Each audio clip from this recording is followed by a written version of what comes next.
એક ઠાકોર એક રિવાજ, એક સમાજ એક રિવાજ. સમગ્ર ગુજરાતમાં ઠાકોર સમાજનો રિવાજ એક જ હોવો જોઈએ.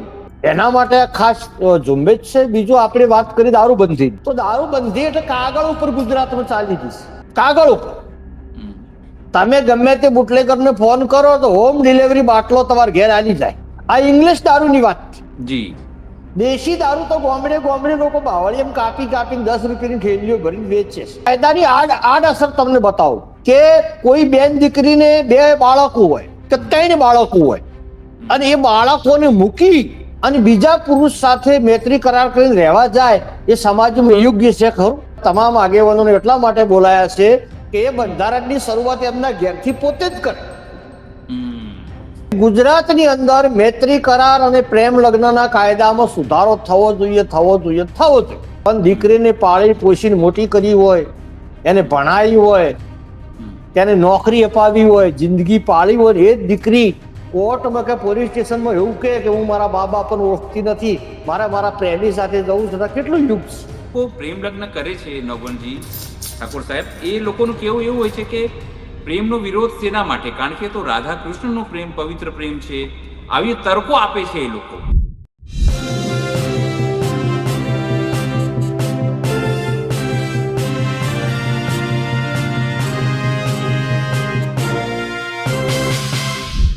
ઠાકોર સમાજ હવે પોતાનું બંધારણ બનાવવા જઈ રહ્યું છે. આમ તો 3 જિલ્લાઓનું કહી શકાય, પણ મોટા મોટા તમામ આગેવાનો ઠાકોર સમાજના ત્યાં ભેગા થવાના છે. અને ખાસ બંધારણ કે સૌથી પહેલાં કે લવ મેરેજ કરીને આવે, ભાગીને આવે, મૈત્રી કરાર કરીને આવે, એવા લોકોને સ્વીકાર કરવું નહીં. એ પછી પુરુષ હોય કે સ્ત્રી હોય. એ સિવાય દારૂનું અને એ સિવાય એજ્યુકેશનને લઈને આગળ વધે તેના માટે એક આ બંધારણ થશે અને સમાજ એક સરખી રીતે ચાલે એના માટેનો સમગ્ર પ્રયત્ન છે. નમસ્કાર, હું છું ચિંતામણી પુત્ર અનિલ પટેલ. સ્વાગત છે આપનું અમારા વિશેષ કાર્યક્રમમાં. લેકિન જે કાર્યક્રમ થવાનું છે એને લઈને ત્યાં ગેનીબેન ઠાકોર પહોંચ્યા, ત્યાં સ્વરૂપજી ઠાકોર પહોંચ્યા, બીજા આગેવાનો પણ પહોંચ્યા. આવો સૌથી પહેલાં સાંભળીએ તેઓ શું કહ્યું, તેઓ ત્યાં જઈને અને હવે કેવી તૈયારી છે સમગ્ર આ બાબતને લઈને. જય વગરનાથ આવતીકાલે તારીખ 4/1/2026ના રોજ 10 વાગ્યાથી કરીને 2 વાગ્યા સુધી સમગ્ર બનાસકાંઠા, વાવ, થરાદ અને પાટણ જિલ્લાનો સમગ્ર 27 તાલુકાનો ઠાકોર સમાજ અહીંયા એકઠો થઈ રહ્યો છે. આવનાર સમયની અંદર જે સામાજિક પ્રસંગો હોય અને બીજા નાના મોટા જે પ્રસંગો હોય એ પ્રસંગોમાં કઈ રીતે ખર્ચામાં ઘટાડો આવે અને સમાજ શિક્ષણ તરફ કઈ રીતે વધે, એ રીતે સર્વપક્ષીય સમાજના સૌ મહાનુભાવો પણ હાજર રહેવાના છે, સાધુ સંતો હાજર રહેવાના છે. સમગ્ર આજુબાજુના ગામોની ટીમોને અભિનંદન આપું, તમામ આગેવાનોને અભિનંદન આપું કે એક ઉત્સવ હોય એ રીતે સમગ્ર તાલુકા અને તમામ ગામોની અંદર ઠાકોર સમાજ એ મહેનત કરી રહ્યો છે, ઉત્સાહ છે, ઉમંગ છે. નાના નાના ભૂલકાઓ વિડીયો બનાવીને એમનું સમર્થન જાહેર કરી રહ્યા છે. યુવાનો પણ કહી રહ્યા છે કે આવનાર સમયમાં હું પણ આ બંધારણનું પાલન કરીશ અને બીજાને પણ બંધારણનું પાલન થાય એવી હું વિનંતી કરીશ. એટલે આ સૌથી મોટો મેસેજ છે. આજે મારે બધા આગેવાનો જોડે વાત થઈ, અલ્પેશભાઈ હોય, બળદેવજી હોય, ચંદનજી હોય, ભાઈ દિનેશભાઈ હોય, તો એમને પણ બધાને કીધું કે તમારે મહિલા શક્તિ, નારી શક્તિ અને આ બંધારણ અમલ કરવામાં સૌથી મોટો ફાળો મહિલાઓનો રહેવાનો છે. જેમ કે આપણા સામાજિક પ્રસંગોમાં સૌથી વધારે રોલ એમનો હોય છે. તો એમને પણ મેં વિનંતી કરી કે તમે તમારી ધર્મપત્નીને લઈને આવજો. તો કાલે બધા મહાનુભાવો પણ એમના પત્નીને લઈને આવવાના છે અને એમને હા પાડી. સૌથી મોટી વાત તો એ મેં એમને એમ કીધું કે તમે જોડે આવશો તો સમાજને એને મોટી પ્રેરણા મળશે અને પ્રેરણા મળશે એટલે સમાજની મહિલાઓ મોટી તાકાતમાં આવશે તો આ બંધારણ સહેલાઈથી સારી રીતે અમલ થઈ ગયા છે. એટલે હું મહાનુભાવોને પણ અભિનંદન આપું. એમને તમામે મને નંબર પણ આપ્યા અને મારી જોડે વાત પણ કરાવી. એટલે હું માનું છું ત્યાં સુધી કે અમે તો લાવશું, પણ તમે પણ આમંત્રણ આપો. એટલે આમંત્રણ આપવા માટે કરીને પણ નંબરથી અમને બધે વાતે કરાવી છે. ફરી આ એક વગરજીની ધામમાં પવિત્ર ભૂમિ ઉપર આવડું મોટું કામ થઈ રહ્યું છે ને એના હિસાબે સમાજને લાખો કરોડો રૂપિયાનો ફાયદો થવાનો છે. અને લાખો કરોડોનો ફાયદો થવાનો છે ત્યારે આ સમાજ જે સમગ્ર ગુજરાતમાં ગણવા જઈએ તો સૌથી શૈક્ષણિક રીતે પછાત છે. તો આપણે શૈક્ષણિક સંસ્થાઓનું નિર્માણ કઈ રીતે કરી શકીએ? આજે ધારો કે બેન દીકરીને ભણાવવા માટે અપડાઉન કરાવવું એ સૌથી મોટો પડકાર છે. તો આપણે તાલુકે સારી હોસ્ટેલો કઈ રીતે બનાવી શકીએ, રહેવાની ભણવાની વ્યવસ્થા ભેગી હોય, આ અનેક પ્રશ્નોનો ઉકેલ એ આવનાર સમયની અંદર થવાનો છે. આપણું ધાર્મિક કોઈ સ્થાન વ્યવસ્થિત સદારામ ધામ બને એ વાત પણ અહીં મૂકવાની છે.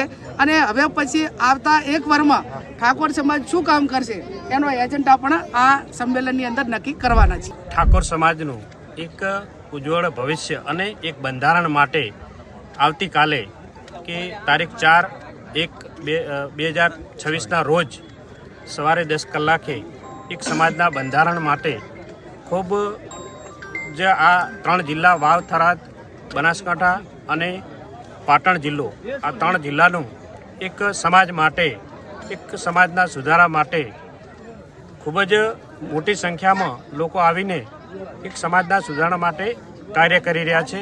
અને એ કાર્યની અંદર સમાજના કુરિવાજો હોય, સમાજને જે પ્રગતિના સ્થળે જવાનું છે એના માટે એક મોટું આયોજન કરી અને મોટા લોકો, તમામ સમાજના ઠાકોર સમાજના લોકો તમામ હાજર રહી અને આ બંધારણને અમલમાં મૂકી અને બંધારણનો અમલ કરે એના માટે આવતીકાલે સૌને હું આમંત્રણ પાઠવું છું કે આવો સૌ સાથે મળી અને સમાજના વિકાસ માટે, સમાજના ઉત્થાન માટે સૌ સાથે મળી અને કાર્યમાં સહભાગી બનીએ. આ હતા મહાનુભાવો જેમણે પોતાની વાત મૂકી. આપણી સાથે નવગણજી ઠાકોર જોડાયા છે. તેમની પાસે આપણે વાત કરીશું કે કેવા પ્રકારનું બંધારણ રહેવાનું છે અને કેવી રીતે તેઓ આગળ લઈ જવાના છે. ઠાકોર સમાજ હવે પોતાના માટે નવું બંધારણ બનાવવા જઈ રહ્યું છે. સમાજની વિવિધ કુરીતિઓ છે એને દૂર કરવા જઈ રહ્યું છે. આપણી સાથે સમાજના આગેવાન છે નવગણજી ઠાકોર. આપણે એમની સાથે વાત કરીશું. નવગણજી, શું કહેશો? જે સંમેલન મળવા જઈ રહ્યું છે એ વર્ષો પછી ઠાકોર સમાજ એક થઈ રહ્યું છે અને જે દિયોદરમાં સંમેલન થશે એમાં મૂળ આ મુદ્દો શું છે જેના કારણે આટલા બધા ઠાકોર સમાજના અગ્રણીઓ, ધારાસભ્યો, ભાજપ, કોંગ્રેસ તમામ લોકો ત્યાં ભેગા થઈ રહ્યા છે? અત્યારે સમાજનું બંધારણ બનાવવા માટે સમાજ ભેગો થાય છે. વર્તમાન સમયની અંદર સોના, ચાંદી, કરિયાણું, કાપડ દરેક વસ્તુની મોંઘવારી ખૂબ થઈ ગઈ છે. તો સમાજના આગેવાનોએ સમાજની ચિંતા કરી અને સમાજનું ચુસ્ત બંધારણ બનાવવામાં આવે તો સમાજનો અમીર અને ગરીબ એક સરખો રિવાજ પાળે. અને એક મારું સપનું હતું, કાયમી હતું, કે ગુજરાતની અંદર એક ઠાકોર એક રિવાજ, એક સમાજ એક રિવાજ. સમગ્ર ગુજરાતમાં ઠાકોર સમાજનો રિવાજ એક જ હોવો જોઈએ. અને તેના અનુસંધાને મીટિંગ મળે છે સમાજને સાચી દિશા આપવા માટે, ખોટા ખર્ચા બંધ કરવા, કુરિવાજો નાબૂદ કરવા, વ્યસનથી દૂર રહેવું અને જે નાણાંની બચત થાય એ તમામ રકમ ઠાકોર સમાજના દીકરા અને દીકરીઓના શિક્ષણ પાછળ વાપરે એ હેતુથી સમાજ ભેગો થાય છે. મેં કેટલાક ડોક્યુમેન્ટ છે મારી પાસે જે તમારા નિયમો જે છાપામાં કે એમાં છપાય છે. હું વાંચીને ખાલી કહું, કંઈક એમાં ખોટું ખાલી મને કહેજો, કરેક્ટ કરજો. સગાઈના પ્રસંગમાં હવે માત્ર 21 વ્યક્તિઓ જઈ શકશે. ભેટ તરીકે માત્ર ₹1, નારિયેળ અને એક જોડી કપડાં જ આપી શકશે. એ સિવાય લગ્ન પ્રસંગો માટે વર્ષમાં માત્ર 2 માસ, મહા અને વૈશાખ સુદ 1 થી 15 નક્કી કરાયા છે. એ સિવાય લગ્નમાં જાનની સંખ્યા 100 વ્યક્તિઓ અને 11 વાહન સુધી મર્યાદિત કરાઈ છે, જેમાં 10 વર્ષથી ઉપરના બાળકને પણ વ્યક્તિ ગણવામાં આવશે. જાનમાં સનરૂફ ગાડીઓ, ડીજે કે ગાડીઓની લાંબી કતારો લગાવવા પણ સંપૂર્ણ પ્રતિબંધ છે. માત્ર 2 ઢોલ અને શરણાઈ વગાડી શકાશે. લગ્ન લખવાની પ્રથા, ઢૂંઢ, હલ્દી રસમ કે ઉઢામણા જેવી પ્રથાઓ સદંતર બંધ રહેશે. સામાજિક સુધારાના ભાગરૂપે જમણવારમાં મેનુ મર્યાદિત કરી માત્ર એક જ મીઠાઈ પીરસવાનો નિર્ણય કરાયો છે. મામેરામાં કોઈ પણ પ્રકારના દાગીના લઈ જવાના બદલે 11,000 થી લઈને 1,51,000 સુધીનો રોકડ દંડ અને ઉડામણું કરવાનું રહેશે. જે મરણ પ્રસંગ છે તેમાં ભોજન માત્ર ખીચડી કઢીનો ઉપયોગ કરવાની મર્યાદા નક્કી કરાઈ છે. જન્મદિવસની ઉજવણી પાછળ ખર્ચ કરવાને બદલે રકમ શૈક્ષણિક સંસ્થાને કે લાઇબ્રેરીમાં દાન આપવું. મૈત્રી કરાર કે ભાગીને કરેલા લગ્નને સમાજ દ્વારા માન્યતા આપવામાં આવશે નહીં. કોઈ પણ પ્રકારની સામાજિક પ્રસંગમાં નશાકારક વસ્તુનો ઉપયોગ પર પ્રતિબંધ છે. ઠાકોર સમાજે જે આ તમામ વસ્તુઓ નક્કી કર્યું છે એમાં ખાસ કરીને તમે કીધું કે એક તો નશાવાળી વસ્તુ છે કે, અને બીજું જે થયું છે કે જે લોકો લગ્ન, પ્રેમ લગ્ન કે આવું કંઈક કરશે એને સમાજ માન્યતા નહીં આપે. કારણ કે જો ભલે કહેવાતું હોય કે ગુજરાતમાં દારૂબંધી છે, પણ તમને ખબર છે ને મને ખબર છે કે તમે ફોન કરો ને તમારા ઘરે દારૂ ડિલિવર થઈ જાય, તો આ દૂષણને કેટલો મોટો પડકાર છે દૂર કરવું તમારા સમાજમાંથી. સમાજની અંદર વર્તમાન સમયમાં અગાઉ પણ મેં વાત કરી કે જે તમે મુદ્દાઓ વાંચી સંભળાયા ને, જી એ મુદ્દાઓ 35-40 વર્ષ પહેલા જી અમારી સમાજના વડવાઓ આ મુદ્દા પાળતા હતા. અચ્છા. પરંતુ સમય જેમ જેમ જેમ જેમ આગળ ચાલ્યો હમ એમાં મુદ્દા ભૂલાઈ ગયા અને લોકો ખોટા ખર્ચા તરફ વળી ગયા. એટલે સમાજને સાચી દિશા આપવા માટે, સમાજને સાચો રસ્તો આપવા માટે અને સમાજનો શિક્ષણનું પ્રમાણ વધે હમ એના માટે આ ખાસ ઝુંબેશ છે. બીજું આપણે વાત કરી દારૂબંધી, હમ હમ તો દારૂબંધી એટલે કાગળ ઉપર ગુજરાતમાં ચાલી જઈશ, કાગળ ઉપર. હમ તમે ગમે તે બુટલેગરને ફોન કરો તો હોમ ડિલિવરી બાટલો તમારા ઘેર આવી જાય. હમ આ ઇંગ્લિશ દારૂની વાત છે. જી દેશી દારૂ તો ગામડે ગામડે લોકો બાવળીએમ કાપી કાપીને 10 રૂપિયાની થેલીઓ ભરીને વેચે છે. હમ હવે દારૂ પીવાથી અમારા સમાજની અંદર નાના યુવાનો 30-40 વર્ષના ખૂબ યુવાનો મરી જાય છે. હમ એટલે દારૂ એક મોટું દૂષણ છે, હમ એ દૂર થાય. હમ વાત મૈત્રી કરાર, જી તો આ મૈત્રી મૂળ કરાર વસ્તુ એ અને છે કે પ્રેમ મૈત્રી લગ્ન, કરારથી ભાગીના લગ્ન આ કાયદો કરે, મૈત્રી તેની કરારની સમાજ તમે આખી સ્વીકારશે વ્યાખ્યા નહીં. સમજાવો. કાયદાકીય રીતે સમાજ નક્કી કરવાનો છે આમ. પણ એને કાયદાની આડઅસર તમને બતાવું જી કે કોઈ બેન દીકરીને 2 બાળકો હોય કે 3 બાળકો હોય અને એ બાળકોને મૂકી હમ અને બીજા પુરુષ સાથે મૈત્રી કરાર કરીને રહેવા જાય, એ સમાજમાં યોગ્ય છે ખરું? ના, બિલકુલ નહીં. કદાચ વિધવા હોય તો પુનઃ લગ્ન કરે, એમાં કોઈ વાંધો નથી. નથી, બરાબર છે. આ વિધવા બેન હોય તો પુનઃ લગ્ન કરે એનો વાંધો નથી. નથી. પણ એનો પતિ હયાત હોય, હમ 3-4 બાળકો હોય અને આ બધું મૂકીને મૈત્રી કરાર કરીને દીકરી કોકના ઘેર રહેવા જાય, એ સમાજ માટે ઘાતક છે.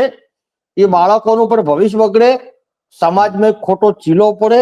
અને હું પોતે ઝુંબેશ ચલાવી રહ્યો છું ગુજરાતમાં છેલ્લા 2-3 વર્ષથી હમ કે આ મૈત્રી કરાર અને પ્રેમ લગ્ન હમ ના કાયદામાં સુધારો થવો જોઈએ, થવો જોઈએ, થવો જોઈએ.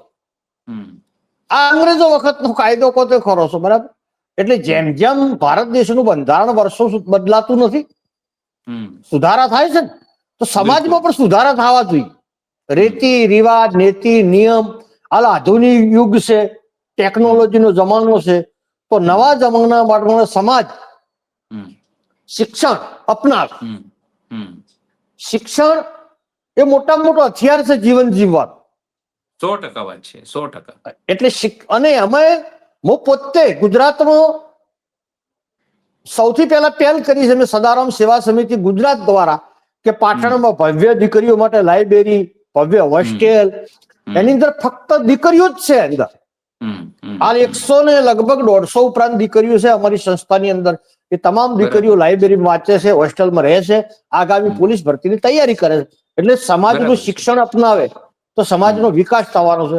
અને બીજું, ખોટા ખર્ચા નાબૂદ કરવા માટે સૌ પ્રથમ આગેવાનોને જ પહેલ કરવી પડે. 100%, 100%. એટલે કાલે ઓગળ દાદાના ધામમાં દિયોદર ખાતે સમાજના તમામ આગેવાનોને એટલા માટે બોલાયા છે કે એ બંધારણની શરૂઆત એમના ઘેરથી પોતે જ કરે. અને એ પોતે કરે તો સમાજ 100% પાળે. એટલે એના વિશે બંધારણ વિશે છે. બીજું, દરેક સમાજને ભેગા થવું એનો અધિકાર છે, સમાજની ચિંતા કરવાની. અને સમાજની વાતમાં ના હોય કોંગ્રેસ, ના હોય ભાજપ, કોઈ પાર્ટી હોય નહીં. બિલકુલ સાચી. બિન રાજકીય રીતે સમાજના મુદ્દાઓ, સમાજના બાળકો માટે, સમાજના રીતિ રિવાજો માટે અને નિયમો માટે સમાજને ખરેખર મળવું જોઈએ. મળી અને વર્તમાન સમયની માંગ મુજબ બંધારણમાં પણ ફેરફાર કરવો જોઈએ. અમુક નીતિ નિયમો ખર્ચાળા હોય, ઘાતક હોય, એમાં પણ ફેરફાર કરવો જોઈએ. અને કાલે હું સભામાં જવાનો છું અને સૌથી પહેલા એક ઠરાવ મૂકવાનો છું સભાની અંદર કે ભાઈ ગુજરાતની અંદર મૈત્રી કરાર અને પ્રેમ લગ્નના કાયદામાં સુધારો થવો જોઈએ, થવો જોઈએ, થવો જોઈએ. થવો જોઈએ. હા, આજ દીકરીના પ્રેમ લગ્નની અંદર એના મમ્મી પપ્પા પરિવાર સંમત હોય તો કરે, એનો વાંધો નહીં. પણ દીકરીને પાળી પોષીને મોટી કરી હોય, એને ભણાવી હોય, તેને નોકરી અપાવી હોય, જિંદગી પાળી હોય, એ જ દીકરી કોર્ટમાં કે પોલીસ સ્ટેશનમાં એવું કહે કે હું મારા મા બાપને ઓળખતી નથી, મારે મારા પ્રેમી સાથે જવું છે, કેટલું યુગ છે. એટલે ગુજરાતની દરેક સમાજને એનું ગૌરવ હોય. દરેક સમાજની એવી ઈચ્છા હોય કે મારા સમાજની દીકરી મારા સમાજમાં જ રહે. ના, પણ મારો એક સવાલ છે, જે લોકો પ્રેમ લગ્ન કરે છે નવગણજી ઠાકોર સાહેબ, એ લોકોનું કેવું એવું હોય છે કે પ્રેમનો વિરોધ શેના માટે? કારણ કે તો રાધા કૃષ્ણનો પ્રેમ પવિત્ર પ્રેમ છે, આવી તર્કો આપે છે એ લોકો કે પછી વિરોધ કેમ? તમે રાધા કૃષ્ણ પ્રેમનો જો વિરોધ ના કરતા તો અમારા પ્રેમનો વિરોધ કેમ કરો છો? એમાં વિરોધ સમાજની વાતમાં કોઈ વિરોધ હોય જ નહીં. સમાજનું બંધારણ એ કોઈ કાયદા કે કલમની જોગવાઈ નથી, સમાજના હિત માટે છે. ઓકે. અને સમાજના હિત માટે સમાજ ભાવનાથી આ બંધારણ દરેકને પાળવું જોઈએ, એના માટે બંધારણ બને છે. આ રાજનું બંધારણ હોય કે દેશનું બંધારણ હોય તો એમાં કલમ હોય છે કે આ બંધારણ ના પાડે તો આ કલમ પ્રમાણે શિક્ષા થાય, આ કલમ પર શિક્ષા થાય. પણ સમાજના બંધારણમાં એવી કોઈ કલમનો અધિકાર નથી. સમાજના બંધારણમાં એક જ કલમ, સદારામ બાપુની કલમ અને ઓગળ દાદાની કલમ, આ બે ધર્મ સ્થાનની અંદર આ બે દેવોની સાક્ષીએ સમાજ પ્રતિજ્ઞા કરે અને પોતાના પરિવારથી પાળે, એ જ ભાવનાથી આ બંધારણ બનતું હશે. બરાબર છે. હવે મારે જાણવું છે, આટલા બધા તમે બનાવ્યું કે સગાઈ પ્રસંગમાં માત્ર 21 વ્યક્તિઓ જઈ શકશે, લગ્નમાં જે છે સનરૂફની ગાડીઓ નહીં, ડીજે નહીં, લાંબી કતારો નહીં. હવે આ નિયમનું પાલન કઈ રીતે કરાવશો? સમજો લોકોએ, કારણ કે જેની પાસે પૈસા છે એ લોકોને તો વાંધો નથી, આ તમામ વસ્તુઓ કરી શકે છે, પણ એના દેખાદેખી બીજા જે લોકો છે એ કરે છે અને એની અંદર વધારે ખર્ચો થાય છે અને મોંઘવારીમાં સોનું જે રીતે મોંઘું થયું છે. મારો સવાલ એ છે કે સમાજે તો પોતાની રીતે બંધારણ બનાવ્યું, તમામ સમાજના તમારા આગેવાનો, એટલે પાલન કરાવવાની ગણતરી કે કોઈ નિશ્ચિત સમિતિ હશે, એ કઈ રીતે નક્કી કરશો કે આ દોષિત છે, નથી દોષિત, અથવા બંધારણ તોડી રહ્યા છે? સમાજનું બંધારણ એ ધાર્મિક બંધારણ જેવું હોય છે. જી. લોકો કેલેન્ડર જોવે ને પૂનમ છે તો માતાજી જવું પડશે, જાય નથી જાતા, એવી રીતે સમાજનું બંધારણ છે. સમાજનું બંધારણ લોકો સંયમ પાળશે. અને વર્તમાન સમય તો અમારી આગેવાનોની ચિંતા એવી છે કે ઠાકોર સમાજ એ સમૃદ્ધ સમાજ નથી. બિલકુલ 100% વાત સાચી. ગુજરાતનો 90% ઠાકોર સમાજ ગામડામાં વસવા વાળો છે. 100%. 20 વીઘા જમીન હોય ને એને 4 દીકરા હોય તો 4 વીઘા ભાગમાં આવે. બરાબર. જમીન ખરીદી શકે એવી કોઈ સ્થિતિ ઠાકોર સમાજની નથી. અમારા ગુજરાતમાં ઠાકોર સમાજનો કોઈ આઈપીએસ ઓફિસર નથી, ઠાકોર સમાજનો કોઈ ઉદ્યોગપતિ નથી, ઠાકોર સમાજનો કોઈ એટલો મોટા કોઈ બેરિસ્ટર નથી કે જે સામાજિક લેવલમાં અન્ય સમાજનું જેવું ગુજરાતમાં ડેવલપિંગ થયું છે નાની સમાજોનું, એટલું ડેવલપિંગ ઠાકોર સમાજનું નથી થયું. તો ન થવાનું ડેવલપિંગ કારણ શું? કોઈ બીજી સમાજનો દોષ નહીં, દોષ ઠાકોર સમાજનો છે, શિક્ષણ ના આપનાય. નવગણજી, છેલ્લો સવાલ છે આપણો. જી જી. હા, છેલ્લો સવાલ છે કે તમે જે આ બંધારણ બનાવવાના છો, મોટી સંખ્યામાં લોકો પણ ભેગા થશે. હવે આગામી દિવસોમાં શિક્ષણને લઈને શું થવાનું છે સમાજમાં લઈને? કારણ કે એ વાત તો હકીકત છે કે શિક્ષણ ઠાકોર સમાજમાં ઓછું છે. પરિણામે જે વસ્તુઓ મળવી જોઈએ, જે તમે કીધું કે ભાઈ કોઈ ઉદ્યોગપતિ નથી, કોઈ બેરિસ્ટર નથી બન્યા, કોઈ આઈએએસ નથી બન્યા, કોઈ આઈપીએસ નથી બન્યા લગભગ. તો એજ્યુકેશન માટે કે આવી વસ્તુઓ માટે હવે સમાજ શું કરવાનો છે? અમારો છેલ્લો સવાલ છે. બંધારણ બનાવ્યા પછી સમગ્ર ગુજરાતના ઠાકોર સમાજના આગેવાનો એક જ સંકલ્પ કરવાના છે કે સમગ્ર ગુજરાતની અંદર ઠાકોર સમાજમાં દીકરા અને દીકરીઓમાં 100% શિક્ષણ લાવવા માટેની એક આખી ઝુંબેશ ઉપાડવાની છે. જેવી રીતે સરકાર શ્રી લક્ષ્ય નક્કી કરે છે ને કે ભાઈ આ 10 વર્ષનો કાર્યક્રમ, 10 વર્ષમાં આ કરવું, 10 વર્ષમાં આ કરવું, એવી રીતે આ સમાજનો 10 વર્ષનો કાર્યક્રમ, અને એક કાર્યક્રમનો મુદ્દો એક જ, ઠાકોર સમાજના દીકરા અને દીકરીઓમાં 100% શિક્ષણ લાવવું, પહેલો મુદ્દો. બીજા નંબરનો મુદ્દો, સમાજ તમામ પ્રકારના વ્યસનથી દૂર રહે. ત્રીજા નંબરનો મુદ્દો, સમાજમાં સમરસતા આવે. ચોથા નંબરનો મુદ્દો, સમાજ દેખાદેખી કરીને ખોટા ખર્ચા ના કરે. અને 5મા નંબરનો મુદ્દો આ જે બંધારણ બને છે એ 3 જિલ્લાનું બને છે, પાટણ, બનાસકાંઠા અને થરાદ. તેની પછી અમારો વિઝન છે કે આ 3 જિલ્લા પટે એટલે ઉત્તર ગુજરાતના મહેસાણા, ગાંધીનગર, સાબરકાંઠા અને અરવલ્લી આ જિલ્લાઓનો સમાજ ભેળો કરીને બંધારણ એવી રીતે આખા ગુજરાતને કવર કરવાનું છે. અને આખા ગુજરાતનું કવર થઈ ગયા પછી ગાંધીનગર કે અમદાવાદમાં ઓલ ઓવર આખા ગુજરાતનું એક સંમેલન ભરી અને ત્યાંથી એક જ સૂત્ર ગુજરાતમાં આપવાનું છે કે એક ઠાકોર ગુજરાતમાં એક રિવાજ, એક સમાજ એક બંધારણ. પાટણમાં એ રિવાજ હોય, બનાસકાંઠામાં એ રિવાજ હોય, ગાંધીનગરમાં એ હોય, અમદાવાદમાં એ હોય, ભાવનગરમાં એ હોય, પોરબંદરમાં એ હોય, વલસાડમાં એ હોય. જેટલે જે ઠાકોર કોમ્યુનિટીના લોકો વસતા હોય તો એક રિવાજ એક સમાજ આ સૂત્ર આખા ગુજરાતમાં અમારે લઈ જવાનું છે. અને બિન રાજકીય રીતે ચૂંટણી ટાઈમે લોકોને ભાજપનું કામ કરવું હોય તો ભાજપનું કરે, કોંગ્રેસનું કરવું તો કોંગ્રેસનું કરે. એને સમાજને કોઈ લેવા દેવા નથી, કોઈની સાથે વાંધો નથી. સમાજના આગેવાનોને ફાવે પાર્ટીમાં રહે, ફાવે પાર્ટીનું કામ કરે, તેની સાથે સમાજને કોઈ તકલીફ નથી. પણ સમાજની વાતમાં, સમાજના હિતની વાતમાં, સમાજના દીકરાઓના શિક્ષણની વાતમાં, સમાજની દીકરીઓની શિક્ષણની વાતમાં આખો સમાજ સમરસ થઈ અને શિક્ષિત સમાજ, તંદુરસ્ત સમાજનું નિર્માણ થાય, આવો એક અભિગમ છે. અને આ અભિગમની શરૂઆત ગુજરાતમાં સૌ પ્રથમ પાટણથી મેં કરી છે. પ્રથમ શરૂઆત કે ભાઈ ગુજરાતમાં ઠાકોર સમાજ દીકરીઓમાં 100% શિક્ષણ લાવે. અને હું તો ગુજરાતની સર્વ સમાજને અપીલ કરું છું, ગુજરાતની 18 આલમ પ્રજાને વિનંતી કરું છું કે તમે તમારી દીકરીને ઓછામાં ઓછું ગ્રેજ્યુએટ સુધીનું શિક્ષણ અપાવો. દીકરીમાં કોઈ જાતિ ના હોય, દીકરીમાં કોઈ ધર્મ ના હોય. ગુજરાતની દીકરી આપણી દીકરી છે. આ અભિગમ સાથે દીકરીઓમાં 100% શિક્ષણ આવે. અને પોલીસ ભરતીની અંદર તમે જોવો છો 33% મહિલા અનામત છે. 2029 પહેલા મારા અંદાજ પ્રમાણે ભારત દેશમાં 50% મહિલા અનામત દાખલ થવાની છે, પંચાયત થી પાર્લામેન્ટ સુધી. અને વર્ગ 4 થી મોડી વર્ગ 1 સુધી.